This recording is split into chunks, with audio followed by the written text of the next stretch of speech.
日我哋睇呢個單位3+2嘅戶型，贈送面積係非常之大嘅。佢咧就係位於三鄉半山中心城嘅，咁首期只需10幾萬就 OK 啦。先睇下陽台一個景觀。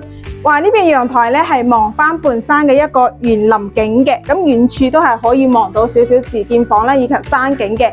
你睇下呢個係7米長嘅一個大陽台哦。咁呢個面積嘅建築面積係129方嘅，但係因為咧佢送嘅面積比較多，加埋我哋呢間咧都係電梯21樓哦。呢個客廳嘅開間咧都成4.5米嘅一個開間，呢邊咧就係一個餐廳個位置，係整咗一個餐邊櫃俾你嘅。咁我哋首先睇下第一個贈送空間，就係我哋呢個餐邊櫃入嚟呢個位置咧，都係方方正正嘅。咁大概咧都有成5個方嘅。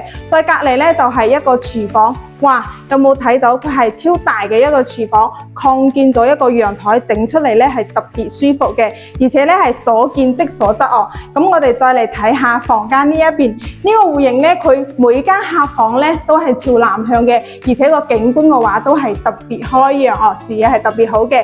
咁呢度咧就係一個公共洗手間，都係有整乾濕分離嘅哦。咁主人房咧就係一個比較大嘅一個套間嘅一個設計啦。咁呢邊到時擺翻張米格嘅大床都係非常之大嘅空間，而且我哋呢邊望出去個景觀都係望到山景啊，一面嘅落地窗。咁仲有贈送空間咧，就喺呢個位置啦。入嚟嘅話可以見到啦，到時可以擺翻張茶台喺度，感受下你自己一個書房啊，或者一個隱藏嘅空間都係冇問題，因為呢個空間都係贈送俾你嘅。咁呢個單位咧，我哋就已經睇完啦。呢種咁簡約嘅裝修，唔知啱唔啱你咧？但係目前咧係冇床啦，同埋冇衣櫃嘅，後期咧需要自己再買翻嘅。